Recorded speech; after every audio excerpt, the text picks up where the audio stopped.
اب بہت ضرورت ہے کہ ہم اخلاق کا جو دامن ہے وہ ہاتھ سے نہ جانے دیں، اور سب سے پہلے جو ہمارے ہاں ایک جوش آیا ہے، جوش بیان، جس میں ہم سب کچھ کہہ جاتے ہیں، جس میں ہم گالیاں بھی بک جاتے ہیں، ہم برا بلا بھی کہہ جاتے ہیں۔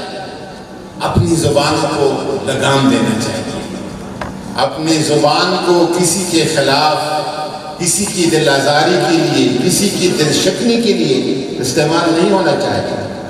تصوف نام ہے دل سازی کا، دلداری کا، دلجوئی کا۔ اگر یہ آپ کے ہاتھ سے چلا جائے تو پھر کیسا ہوگا؟ اور میں